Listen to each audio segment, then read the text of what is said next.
friends, Cook with Asha Nair എല്ലാവർക്കും സ്വാഗതം. എല്ലാവർക്കും ഈദ് മുബാറക്. നമ്മൾ ഇന്നൊരു നവാബി ഷീർ ഖോർമയുടെ റെസിപ്പിയാണ് ചെയ്യുന്നത്. അപ്പം ഇന്ന് നമ്മളെ ഈദ് സ്പെഷ്യലാണ്. സേമിയ പായസവും ഇതിലും തമ്മിൽ ഒരു സ്ലൈറ്റ് ആയിട്ടുള്ള ഒരു ഡിഫറൻസേ ഉള്ളൂ എന്ന് പറഞ്ഞാൽ അതിൽ യൂസ് ചെയ്യുന്ന സേമിയ, പിന്നെ ഇതിൽ യൂസ് ചെയ്യുന്ന ഡ്രൈ ഫ്രൂട്ട്സ് നമ്മൾ സോക്ക് ചെയ്തിട്ട് യൂസ് ചെയ്താലേ ഇതിൻ്റെ ആ ഒത്തൻറ്റിക് ടേസ്റ്റ് നമുക്ക് കിട്ടത്തുള്ളൂ. അപ്പം നമുക്കിതെങ്ങനെയാണ് ചെയ്യാമെന്ന് നമുക്കിത് കാണാം. ഫ്രണ്ട്സ്, നമ്മൾ ഈദ് സ്പെഷ്യലായിട്ട് ഇന്ന് ഷീർ ഖുർമയാണ് ഉണ്ടാക്കുന്നത്. മൊത്തം ഇന്ത്യയിൽ തന്നെ ഇതിന് ഒരു ഡെസേർട്ടിൽ ഒരു സ്പെഷ്യൽ ഒരു സ്ഥാനമാണ്. ഈദ് ടൈമിലൊക്കെയാണ് ആക്ച്വലി ഓൾമോസ്റ്റ് ഇത് ഒരുപാട് ഉണ്ടാക്കുന്നത്. പിന്നെ എല്ലാ സ്ഥലത്തും അവരോരോ ഫ്ലേവേഴ്സിനും ടേസ്റ്റിനും ചെറിയ ചെറിയ രീതിയിൽ വ്യത്യാസം വന്നിട്ട് അത് ഉണ്ടാക്കും. അപ്പൊ ഇതിന് മെയിൻ ആയിട്ട് നമുക്ക് വേണമെന്നുള്ളത് ഇതേപോലെ തിന്നായിട്ടുള്ള സേമിയയാണ്. അത് ഇത്രയും ഇങ്ങനത്തെ തിന്ന് സേമിയ കിട്ടും. അപ്പൊ ഇത് തന്നെ. പിന്നെ ഇത് ഒരുപാട് നമ്മളിങ്ങനെ ഒരുപാടും ആവാൻ പറ്റത്തില്ല. ആക്ച്വലി ഇതിന് സേമിയ ഇടുന്നെങ്കിലും ഇതും ഈ നമ്മളെ ഡ്രൈ ഫ്രൂട്ട്സും എല്ലാം ഇതിൽ ബാലൻസ്ഡ് ആയിരിക്കണം. അത് ഒരുപാടായ അതിന്റെ ടേസ്റ്റ് നമുക്ക് ശരിയാവത്തില്ല. അല്ലെങ്കിൽ എന്ന് പറഞ്ഞാൽ നമ്മളെ സേമിയ പായസത്തിന്റെ ആസ് ഇറ്റ് ഈസ് തന്നെ, പക്ഷെ ഇതിലൊരു ചെറിയ ചേഞ്ചസ് വരത്തുള്ളൂ. അപ്പൊ ഇതേപോലത്തെ സേമിയ ഞാൻ 1 ലിറ്ററാണ് ഉണ്ടാക്കുന്നത്. അപ്പൊ നല്ല നമ്മുടെ ഫുൾ ഫാറ്റ് മിൽക്ക് ആണ് ഞാൻ 1 ലിറ്റർ എടുത്തിരിക്കുന്നത്. സേമിയ, പിന്നെ പിസ്ത, ഇത് എല്ലാ ഡ്രൈ ഫ്രൂട്ട്സും ഞാൻ ഓവർനൈറ്റ് സോക്ക് ചെയ്ത്, ഓവർനൈറ്റ് അല്ലെങ്കിൽ ഒരു 6 hours എങ്കിലും സോക്ക് ചെയ്ത് പീൽ ചെയ്ത്, ഞാൻ കണ്ടില്ല ഇതിലിങ്ങനെ പീൽ ചെയ്ത ഇത് ഞാൻ വെച്ചിട്ടുണ്ട്. ഇതുപോലെ ഇത് സ്കിന്ന് കാണും. ഇത് റിമൂവ് ചെയ്തിട്ട് ഇതുപോലെ നീളത്തില് ഇത് അരിഞ്ഞെടുക്കണം. എല്ലാ ഡ്രൈ ഫ്രൂട്ട്സും അങ്ങനെ തന്നെ. അപ്പൊ ഞാൻ ഇതിലിടുന്ന ഓൾമോസ്റ്റ് എല്ലാ ഡ്രൈ ഫ്രൂട്ട്സും ഇട്ടിട്ടുണ്ട്. പിന്നെ ഇനി സ്റ്റേറ്റ് വൈസ് എന്തെങ്കിലും ചെറുതായിട്ട് ചേഞ്ച് വരുന്നെങ്കിലുള്ള ഒരു ഇതേ ഉള്ളൂ. പിന്നെ ആൽമണ്ട്സ് ഇതുപോലെ പീൽ ചെയ്ത് നീളത്തിൽ തന്നെ അരിഞ്ഞിട്ടുണ്ട്. പിന്നെ ഞാൻ 1 കിലോയ്ക്ക് വേണ്ടിയിട്ട് ഇത്രയും പഞ്ചസാരയാണ്. ഈ ഒരു കിണ്ണത്തിന്റെ അളവിനാണ് ഞാൻ സേമിയ എടുത്തിരിക്കുന്നത്. അതേ ഇതിൽ തന്നെ ഞാൻ പഞ്ചസാര ഒരു 150 ഗ്രാം പഞ്ചസാരയുണ്ട്. പിന്നെ മധുരമൊക്കെ നമ്മളെ അക്കോർഡിങ് ഇടാം. പിന്നെ മധുരം ഇട്ടില്ല. പിന്നെ ഞാനിവിടെ അൺസ്വീറ്റൻഡ് ഖോവയാണ് യൂസ് ചെയ്യുന്നത്. അപ്പൊ അതിന് പകരം നമുക്ക് പഞ്ചസാരയും ഇതിന് പകരം നമുക്ക് കണ്ടൻസ് മിൽക്ക് യൂസ് ചെയ്യാം. കാഷ്യൂനട്ടും ഓവർനൈറ്റ് സോക്ക് ചെയ്ത് അതും ഇതുപോലെ അരിഞ്ഞു വെച്ചിട്ടുണ്ട്. പിന്നെ ഇത് ഡ്രൈഡ് ഡേറ്റ്സ് കണ്ടില്ലേ, ഓവർനൈറ്റ് സോക്ക് ചെയ്യുമ്പോൾ നമ്മൾ ഇതുപോലെ ഇത് ഇങ്ങനെ ആവും. അതിനെ നമ്മൾ ഇതുപോലെ നീളത്തില് അരിഞ്ഞ് എടുത്തിട്ടുണ്ട്. പിന്നെ മുന്തിരിങ്ങ. പിന്നെ ഇതാണ് ചെരോലി അല്ലെങ്കിൽ ചിരോഞ്ചി എന്ന് പറയും.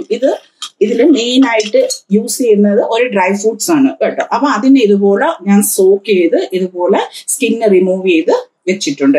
ഇതിപ്പം ഞാനിങ്ങനെ ഇത് ഇടുന്ന നമുക്ക് കിട്ടുന്ന ഡ്രൈ ഫ്രൂട്ട്സ് ഇടാം, പക്ഷെ ഇതൊക്കെയാണ് ഇതിന്റെ മെയിൻ ഇൻഗ്രീഡിയൻസ് കേട്ടോ. അപ്പം നമുക്കിത് എങ്ങനെ ചെയ്യാന്ന് നമുക്ക് കാണാം. ഗ്യാസിന്റെ ഫ്ലെയിം ഓൺ ആക്കി ഞാനാണെങ്കിൽ പാൻ വെച്ചിട്ടുണ്ട്.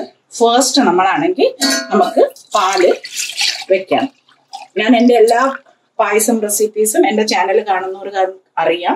ഞാനാണെങ്കിൽ ഇപ്പം 1 ലിറ്റർ പാലാണിത്. ഇതിനെ ഞാനാണെങ്കിൽ ഒരു 3/4 എന്ന് പറഞ്ഞാൽ 3/4 ലിറ്റർ ആവുന്നത് വരെ, ഇതിപ്പോ 1 ലിറ്ററിൽ എടുക്കുന്നത്. അപ്പൊ 3/4 ലിറ്റർ ആയതിനു ശേഷമാണ് ബാക്കി സാധനങ്ങൾ ഇട്ട് നമ്മളത് പാല് ഫുൾ ഫാറ്റ് മിൽക്കാണ്. അതിനുശേഷം തന്നെ ഇതിനൊക്കെ ഇച്ചിരി റിച്ച് ക്രീമി സ്ട്രക്ചർ വേണം.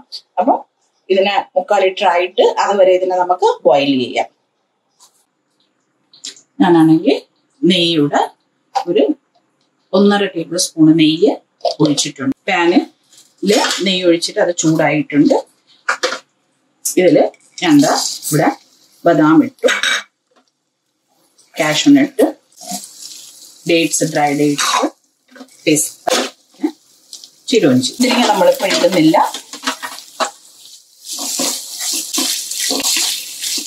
മുന്തിരിങ്ങ നമ്മൾ ഇതിലിട്ടിട്ട് ചെയ്യുന്നില്ല. അത് നമുക്ക് ഇച്ചിരി നെയ്യ് ഒഴിച്ച് അല്ലാതെ റോസ്റ്റ് ചെയ്തെടുക്കാം. അതുപോലെ അത് പെട്ടെന്ന് അതിന്റെ ഇത് ചേഞ്ച് ആവുന്ന. പിന്നെ ഇത് നമ്മുടെ നോർമൽ പായസത്തിന്റെ ഒക്കെ കളർ നമ്മൾ ചെയ്യുന്നത് പോലെ ഇത് നമുക്ക് ജസ്റ്റ് ഒന്ന് റോസ്റ്റ് ആയി കിട്ടിയാൽ മതി. ഇതിന്റെ കളറും ചേഞ്ച് ആവാൻ പാടില്ല, പിന്നെ സ്റ്റിക്കി ആവാൻ പാടില്ല. അപ്പൊ അതിനനുസരിച്ച് വേണം നമ്മൾ എന്താ മീഡിയം ടു ലോ ഫ്ലെയിമിലിട്ടിട്ടാണ് ചെയ്യുന്നത്. അപ്പൊ നമ്മളിത് സോക്ക് ചെയ്തിട്ട് ചെയ്യുമ്പോൾ വാട്ടർ കണ്ടന്റ് ഉള്ളതുകൊണ്ട് ചില സമയത്ത് ഇത് അടിയിൽ പിടിക്കും. അപ്പൊ ബോട്ടം ഇച്ചിരി കട്ടിയുള്ള പാത്രം തന്നെ എടുക്കണം. 2 minutes ഞാനാണെങ്കിൽ ഇളക്കിക്കൊണ്ട് നിന്നിട്ട്, അതായത് ഇതുപോലെ നമ്മൾ ആയിട്ടുണ്ട്. കളർ ചേഞ്ച് ആവാതെ നമ്മൾ നോക്കണം. പാൻ ചൂടാവുമ്പം ചെറിയ ഡ്രൈ ഫ്രൂട്ട്സിൽ വാട്ടർ കണ്ടന്റ് ഉള്ളൂ അത് ചേഞ്ച് ആവും. അപ്പൊ നമുക്ക് ഇതിനെ ഇതിൽ നിന്ന് മാറ്റാം. ഇവിടെ തിളച്ചിട്ടിരിക്കുകയാണ്. ബാക്കി നട്ട്സ് റോസ്റ്റ് ചെയ്തതിൽ ഞാനിവിടെ 1 ടീസ്പൂൺ നെയ്യും കൂടെ ഒഴിച്ചിട്ടുണ്ട്. അതിലോട്ട് മുന്തിരിങ്ങ ഒന്ന് റോസ്റ്റ് ചെയ്ത് എടുക്കാം. ഞാനാണെങ്കിൽ ബദാം ഒരു 10 എണ്ണം, കാഷ്യൂ നട്ട് അതുപോലെ 10 എണ്ണം, പിസ്ത അതേപോലെ 10 എണ്ണം. അപ്പൊ എല്ലാ ഡ്രൈ ഫ്രൂട്ട്സും നമ്മളെ ഇഷ്ടത്തിന് നമുക്ക് എടുക്കാം കേട്ടോ. അങ്ങനെ എല്ലാം കൂടെ എടുത്തിട്ടാണ് ഞാൻ അതിനെ സോക്ക് ചെയ്തത്.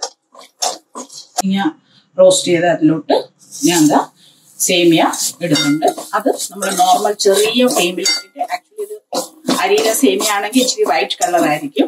ഇത് ഗോതമ്പിന്റെ ആവുമ്പോഴത്തേക്ക് അതാണെങ്കിൽ ആ കളർ ഇതുപോലെ. അപ്പൊ നമ്മൾ അതിന്റെ കളർ ചേഞ്ച് ആവില്ല. തിന്നായതുകൊണ്ട് പെട്ടെന്ന് കരിഞ്ഞു പോകും. അപ്പം ഒരു സ്ലോ ഫ്ലെയിമിൽ ഇട്ടിട്ട് വേണം ഇതിനെ പതുക്കെ നമുക്ക് റോസ്റ്റ് ചെയ്തിട്ട് എടുക്കാൻ.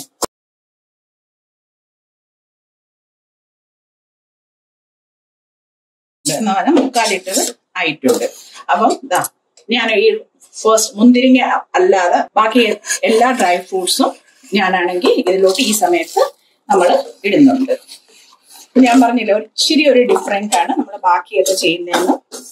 അതൊന്ന് ഇതിൽ കിടന്ന് നല്ല കുക്കാവും. കുക്കായിട്ടെന്ന് പറഞ്ഞാൽ നല്ല പാലൊക്കെ നമ്മൾ ഡേറ്റ്സ് ഇല്ല, ഇതിൽ ഉണക്ക ഡേറ്റ്സ് ആണ് യൂസ് ചെയ്യുന്നത്.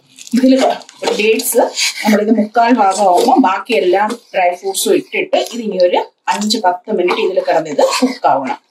അപ്പൊ അതിനുശേഷമാണ് നമ്മൾ ഇതിലെ സേമിയ. പക്ഷെ മുന്തിരിങ്ങ നമ്മൾ ഇതിലേക്ക് ഇടത്തില്ല കേട്ടോ. ബാക്കി അത് മുന്തിരിങ്ങ നമ്മൾ ലാസ്റ്റ് ചില സമയത്ത് മുന്തിരിങ്ങയുടെ പുളി കാരണം നമ്മൾ അത് പിരിഞ്ഞു പോകും. അപ്പൊ ബാക്കി ഡ്രൈ ഫ്രൂട്ട്സ് ഒക്കെ എന്ന് പറഞ്ഞാൽ ഇതുകൊണ്ടാണ് നമ്മൾ സോക്ക് ചെയ്ത് അത് കഴുകി അത് എല്ലാം അതിന്റെ എന്തെങ്കിലും സോൾനെസ് ഒക്കെ ഉണ്ടെങ്കിൽ അത് പോയിട്ടാണ് നമ്മൾ ഇതിൽ യൂസ് ചെയ്യുന്നത്.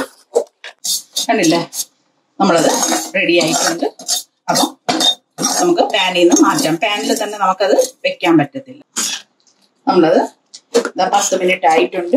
ഇതിൽ ഡ്രൈ ഫ്രൂട്ട്സ് കിടന്ന് കുക്കായിട്ട്. അപ്പം കണ്ടില്ലേ, പാല് കുറേ കൂടെ നമുക്ക് റെഡ്യൂസ് ആയിട്ടുണ്ട്. അപ്പം ഈ സമയത്ത് നമുക്കിതിൽ നമ്മളെ സേമിയ ഇട്ട് കൊടുക്കാം. നമ്മളെ സേമിയ നല്ലവണ്ണം കുക്കായിട്ടുണ്ട്. അപ്പം ഈ സമയത്ത് നമ്മൾ അൺസ്വീറ്റൻഡ് ഖോവ ഞാനിവിടെ ചെയ്തത് ഇങ്ങനെ വെച്ചിട്ടുള്ളതുകൊണ്ടാണ് ഞാൻ ഇട്ടത്. അതിന് പകരം നമുക്ക് പഞ്ചസാരയ്ക്കും ഇതിന് പകരം നമുക്ക് മിൽക്ക് മെയ്ഡ്. ഇത്രയും പായസത്തിന് ഞാനൊരു മിൽക്ക് മെയ്ഡ് യൂസ് ചെയ്യുകയാണെങ്കിൽ ഞാനൊരു 200-250 ഗ്രാം യൂസ് ചെയ്യും.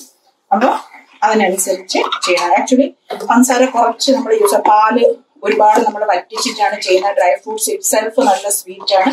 അപ്പം പിന്നെ മധുരമൊക്കെ നോക്കിയിട്ട് നമ്മളത് ചെയ്താൽ മതി. അപ്പൊ ഇനി നമുക്കൊരു 5 മിനിറ്റ്സും കൂടെ ഇതിന്റെ കുക്കിംഗ് ടൈം ഉണ്ട്. പക്ഷെ ഇതിന്റെ കൂടെ തന്നെ നമുക്ക് സാഫ്രോണിന്റെ കളറ് ഇതില് ഇപ്പോഴിട്ടാലേ നല്ല കളർ വരത്തുള്ളൂ. കണ്ടില്ലേ? അപ്പം ഇതിൽ ഞാൻ ഇങ്ങനെ തന്നെ ഇടുന്നുണ്ട്. പിന്നെ ഇത് ഏലക്കയും പഞ്ചസാരയും കൂടെ പൊടിച്ചതാണ്. സാഫ്രോണിന്റെ ഫ്ലേവർ ഇഷ്ടമില്ലാത്തവർക്ക് അവോയ്ഡ് ചെയ്യാൻ. ചെറുതായിട്ട് വേണമെങ്കിൽ നമുക്ക് യെല്ലോ ഫുഡ് കളർ വേണമെങ്കിൽ യൂസ് ചെയ്യാം. നമുക്ക് ഈ ഒരു പരുവമാണ് വേണമെന്നുള്ളത്. അതാ ഞാൻ പറഞ്ഞ സേമിയൊന്നും ഡ്രൈ ഫ്രൂട്ട്സിന്റെ ക്വാണ്ടിറ്റി ചെയ്ത് സേമിയ പോലെ തന്നെ ഇമ്പോർട്ടൻസ് ആണ്. നമ്മളെ നോർമൽ സേമിയ പായസത്തിന്റെയും ഒരു ചെറിയ ഒരു ഡിഫറെന്റ് ആണ്. ഞാൻ സേമിയ പായസത്തിന്റെ നല്ല ക്രീമി സേമിയ പായസത്തിന്റെ ഞാൻ വേറെ ലിങ്ക് ഇട്ടിരിക്കാം നമ്മളെ ചാനലിൽ തന്നെ. പിന്നെ ഈ സമയത്ത് നമുക്ക് മുന്തിരിങ്ങ ഇട്ടിട്ട് ഡ്രൈ റോസ്റ്റ് ചെയ്തിട്ട് വെച്ചിരുന്നതായിരുന്നു. അപ്പൊ ഇനി നമുക്കത് ഫ്ലെയിം ഓഫ് ചെയ്യാം. ഇതൊരു 10 മിനിറ്റ് കഴിയുമ്പോഴത്തേക്ക് നമുക്ക് ഇതിന്റെ കൺസിസ്റ്റൻസി എങ്ങനെയാണെന്ന് ഞാൻ കാണിച്ചത്. നമുക്ക് ഓൾമോസ്റ്റ് പ്രിപ്പയർ ആയിട്ടുണ്ട് കംപ്ലീറ്റ്. ഒരു 10 മിനിറ്റ് അത് നമുക്ക് അടച്ചു വെച്ചിട്ട് പിന്നെ നമുക്കിനി നോക്കാം. ഞാൻ ഗ്യാസിന്റെ ഫ്ലെയിം ഓഫ്. കണ്ടില്ലേ, ഈ ഒരു കൺസിസ്റ്റൻസിക്കാണ് ഞാൻ പറഞ്ഞത്. ഇത് ഇരിക്കും തോറും ഇതിങ്ങനെ കുറുകി വരും കേട്ടോ. അപ്പം നമുക്കതിനെ കുറച്ച് ഒന്ന് ലൂസാക്കി വെച്ചാലും അത് കുഴപ്പമില്ല. അപ്പൊ അത് കുറച്ച് ടൈം ഉണ്ടെങ്കിൽ നമുക്ക് അതുപോലെ ചെയ്താൽ മതി. ഇതുപോലെ ഒരു കൺസിസ്റ്റൻസിക്ക് വേണ്ടിയിട്ടാണ് ഞാൻ പറഞ്ഞ മെഷർമെന്റ് ഒന്ന് ശ്രദ്ധിച്ചാൽ മതി. ഇത് നമ്മൾ 1 ലിറ്റർ പാലിന്റെ അളവിനാണ് ഞാൻ സേമിയയുടെ ഇതെല്ലാം പറഞ്ഞത്. അപ്പം അതിനനുസരിച്ചിട്ട് നമുക്ക് ചെയ്യാം. ഞാൻ ഖോവ യൂസ് ചെയ്തു, അതിന് പകരം നമുക്ക് ആണെങ്കിൽ മിൽക്ക് മെയ്ഡ് നമുക്ക് യൂസ് ചെയ്യാം. പിന്നെ ഡ്രൈ ഫ്രൂട്ട്സ്, ഇതിൽ ഓൾമോസ്റ്റ് ഡ്രൈ ഫ്രൂട്ട്സിന്റെ ആണ് ഇത് ഷീർ ഖുർമ. നമ്മളെ നോർമൽ ഞാൻ സേമിയ പായസം നമ്മൾ അപ്ലോഡ് ചെയ്തിട്ടുണ്ട് ഓൾറെഡി. ഞാൻ അതിന്റെ ലിങ്ക് ഇതിലിടാം. അപ്പൊ അതിൽ നിന്ന് കുറച്ച് ഒരു ഡിഫറൻസ് ആണ് ഇതിൽ നമ്മൾ ഈ ഡ്രൈ ഫ്രൂട്ട്സ് ഇടുന്ന ഒരു ഡിഫറൻസ് ആണ് ഇതിൽ വരുന്നത്. അപ്പൊ അതിനെ സോക്ക് ചെയ്തിട്ട് ഇടുന്ന ഒരു ഡിഫറൻസ്, പിന്നെ അത് ക്വാണ്ടിറ്റിയിൽ കുറച്ച് കൂടുതലായിരിക്കും സേമിയയുടെ ഒന്നും. അപ്പം അതൊക്കെ ഒന്ന് നമ്മൾ ശ്രദ്ധിക്കുക. അടിപൊളി ഒരു ഷീർ ഖോർമ റെഡി ആയിട്ടുണ്ട്. ഇത് ചെയ്ത് നോക്കണം, എന്നാലേ ഇതിന്റെ ടേസ്റ്റ് നമുക്ക് അറിയാൻ പറ്റുള്ളൂ. അപ്പം ചെയ്ത് നോക്കിയിട്ടുള്ളവരാണെങ്കിലും ഇതുപോലെ ഒന്ന് എല്ലാവരും ഒരു ചെറിയ ക്വാണ്ടിറ്റിയിലെങ്കിലും ചെയ്ത് നോക്കണം. അപ്പം എല്ലാവർക്കും ഈദ് മുബാറക്. അപ്പം നമുക്ക് ഞാൻ എല്ലാവർക്കും വേണ്ടിയിട്ട് ഞാൻ സെർവ് ചെയ്യുവാണ്. അപ്പം ഇതുവരെ എൻ്റെ ചാനൽ സബ്സ്ക്രൈബ് ചെയ്യാത്തവര് എല്ലാവരും നമ്മുടെ ചാനൽ സബ്സ്ക്രൈബ് ചെയ്യണം, ലൈക്ക് ചെയ്യണം, ഷെയർ ചെയ്യണം. അപ്പം അടിപൊളി ഒരു റെസിപ്പി ആയിട്ട് നമുക്ക് ഉടനെ കുക്ക് വിത്ത് ആശ നായരിലോട്ട് കാണാം. ഒരിക്കൽ കൂടെ എല്ലാവർക്കും ഈദ് മുബാറക്.